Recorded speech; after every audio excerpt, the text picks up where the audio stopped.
Hi, everyone. Today we're going to talk about how to format dates and times. So let's go ahead and get started. There are three different types of time classes within R. The first one is just a date. The second one is POSIX CT, CT for calendar time. And the third one is POSIX LT for local time. So first of all, let's try making some date objects. And we're going to set these apart as strings separated by commas to make ourselves a little vector. And let's see what the class of that is. It's character. Well, why is that? As far as R knows, these are just words. So just like any other words, it calls it a character vector. It thinks it's just a bunch of strings. So in order to convert it into a date object, we start with that character vector, but then we do a transformation. So we can take those sample dates that we just created and run as date on them. And let's see what happens. So now it's a date class, but let's look and see what happened to these dates. Okay, so they're properly formatted with the year first, and then the month, and then the day. So they all converted really well. But what happens if we didn't format them properly? What happens if we put month, day, year instead of year, month, day? Well, then you get something like this. We have our sample dates too with month, day, year formatting. And let's run on date on that as date on that and see what happens. And we have some terrible conversions. It thinks it's the year two, month one, and day 20. And some of them didn't even convert at all. So why is that? Well, when we run as date, it saw this first portion and it assumed that was the year. And then it assumed this was the month. And it assumed this is the day, but since it can only take 2 digits for the day, it just cut it off at 20. So that's not great. So let's figure out how to work around that. So it's not the end of the world if you get improperly formatted data that is of the form month, day, year. You just need to help specify how you want it parsed. So instead, we can add this argument format equals %m hyphen %d hyphen %y. So when you include this format argument, you use % as an indicator to show you have a symbol that you want parsed. So this M is not actually just a letter, it's a symbol meaning month. So we're telling it we want it to look for dates that look like the month, and then you'll see a hyphen, and then you'll have the day, then you'll see another hyphen, then you'll see the year. So let's see if this fixed it by being able to specify the format. Okay, that looks really good. It knew that the year was 2018, the month was February, and the day was January. All those conversions look really good. So there's a complete list of date time formats. Let's say you wanted to learn more about these different options, and you can open the help file. And if you look at this, if you look at this help file, no, then it has a complete list of all the different options of format that you could have. For instance, weekday, month name, in its full like word abbreviation. And then you have these different options like C for date and time, D for day of the month as a number, et cetera, et cetera. So this is a really good resource to look and see all the different formatting options that you can have. And we'll see some more of these as we go on through this lesson. Okay, so let's look at our challenge. So if we want to convert July 4th, 2019 to a date, here's where we need to start looking at these different format options. So Joule is actually an abbreviation for the month name. So we would actually have to put %B. And then just like before, our day is just 2 digits for the day, so %D. And then our year, just like before, is 4 digits for the year. And if you scroll down to the bottom, you can see % lowercase y is just a 2-digit number, whereas % uppercase y is a 4-digit number. So that's what we need here. Okay, so we run as date, and the reason we have a comma in our format object is because we tell it needs to look for a comma after the date of the month in order to separate that from the year. So let's see if that worked. Looks great. Okay, let's keep going. So we are just now looking at date objects, but let's talk about POSIX CT calendar time objects. So we can use these for not only year, month, day, but also time. So if we turn this into a calendar object, it looks great. It defaults to Pacific Daylight Time because this is during the summer and it knows that my time zone on my computer is America, Los Angeles time zone, Pacific time zone. And so it says whatever time zone I have, and then it looks at what day of the year this is to know if it's standard or daylight. Okay, so what happens if you get a really poorly formatted string like this? Well, that's not the end of the world. You can still designate a format using your format argument. And we have these all squished together because there's no hyphens or anything in between them. We tell it %D, %M for 2-digit month, %Y for 4-digit year. And then we tell it, you're going to see the hour separated by a colon, then you're going to see the minute, another colon, and then finally a second. So let's see if it can parse this terribly formatted date, and it can. So the thing about POSIX CT, that object type we were just working with, it assumes that you collected your data in the time zone that your computer is set to. But if you want to change that, you can set the time zone parameter explicitly. So for instance, if we want Greenwich Mean Time GMT, we can specify that as a time zone argument, and it knows to interpret that as the GMT time zone. Okay, so now that we've looked at POSIX objects, let's learn the tidyverse way. This is just going to be a little bit easier and a tidier way of formatting your date objects. So we're going to load Lubridate library. If you don't have it loaded already, you'll need to install .packages, Lubridate. You just need to do that once, and then anytime you want to use it, load library Lubridate. And let's create some more sample dates so that we can work with them. Lubridate has these nice functions that are called things like YMD or DMY, et cetera, for the way that the order in which your data is organized. So here, since we want it to look for the year first and then the month and then the day, we run YMD. So let's see what happens. And it does a great job. So notice that here we don't necessarily always have 2 digits for the month. So let's see if Lubridate can handle that. Okay, so now because this goes month, day, year, we're going to use our month, day, year function and see how it did. And Lubridate does not care. It did a great job of parsing those, even though they didn't always have 2 digits for the month. So let's get some more examples.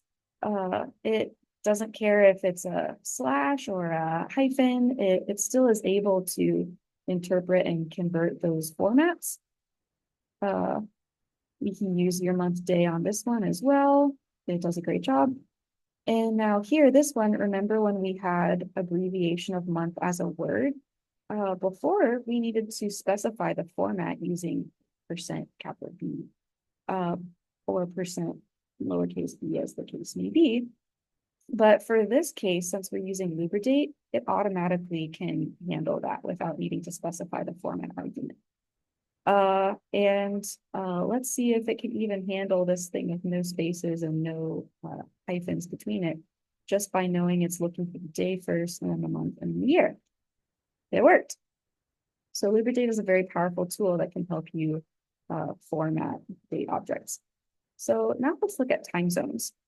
Now we're going to look at hours, minutes, and seconds, because Lubridate has the ability to not just format in terms of the granularity of day, but all the way up to seconds. So let's look at an example of that. You can either add _HM for hours, minutes, or _HMS for hours, minutes, seconds. So let's take a look at this. We're going to tell it to format this string object and know to interpret these as the year, then the month and the day, then the hour and the minute. And so it's not going to look for second. And it does a really good job of interpreting that. Again, it defaulted to Pacific Standard Time since this is January. when Pacific Standard Time is in effect. Okay, so there's also a way that you can interpret 24-hour time. It's also very capable of interpreting 24-hour time. In fact, the reason you want to format things year first and then month and then day, etc., is because those are all just different granularities of the same variable, which is time. And so you don't want probably your variables or your observations in your data set to be organized with the January ones first and then the February ones and the March ones. You probably want the very first observation first in your data set and then all the way down to your last observation. So that all the 2001 entries are together and then 2002, et cetera, et cetera. So that's why it's helpful to, among other reasons why it's helpful to have a date formatted object specifically. Okay, it can also convert 12-hour time into 24-hour time like this. If you tell it PM and then you run the Lubridate function, it will convert it automatically into 24-hour time. So, but notice up here, because we didn't specify PM when we converted it using Lubridate, it just assumed that it was 12 p.m. It didn't calculate using 24-hour time. It didn't guess whether it was 0 or 12. It just defaulted to 12 because it didn't have PM after it. Okay, so another thing that we can do is we can change time zones. So for instance, we could take this time object that we have here, which is listed in Pacific Daylight Time, and we can convert the time zone of it by specifying T zone equals GMT and using the function with TZ. So here we've converted that LA time object to the same time, but the equivalent in a different time zone. Same thing, we can use Pacific / Honolulu time zone to convert it to the time zone in Hawaii. Okay, so one other thing that you need to do is make sure that when you start formatting these objects, you start with a character string before converting to Lubridate, because that will just minimize the number of errors. So CSV tries its best to guess what type of format you want, but if you want to force it to a string, you sometimes need to do that explicitly. So we're going to load our dplyr and our readr libraries, and we're going to read in this Mauna Loa data set here that you can find on our website. Okay, and we're going to print out the very first head, very first few rows of that data set. So R tried to guess that the year, the month, the day, the hour, those are all doubles or numbers. But actually we want them as strings because we want to be able to paste them all together. So instead we have this argument that you can add call types, and you just put C is for character, D is for double, and there's other codes too, but those are the only ones that we need for this particular example. So we read CSV and we force that year, month, day, hour, and minute to all be character types. So it keeps it as a word. So let's notice the difference between when I just did the automatic read CSV, which is in this MLO1, versus when I forced the data type. So the difference is in the first example, it automatically chose a double, versus in the second example, we forced it to stay as a character. Okay, so what are we going to do with all this? Now we're ready to make a date time column so that we can use Lubridate on it. So we're going to paste some things together. We're going to paste the year column, and then we're going to put a hyphen after it. Then we're going to put the month, then another hyphen, then the day, then we're going to put a comma, and then we're going to put the hour, colon, and then minute, separated by, we just want it all squished together. So our separation is an empty string. So let's look at what happens when we do that. Let's take a look. Okay, so here's how it formatted it for us. We have our year, hyphen, month, hyphen, day, comma, hour, colon, minute. Okay, so let's take another glimpse at this data set, and it sure enough made our new column for us called date time. And since we use paste, it is by default a character string as well. So now we're ready to convert it to a Lubridate object.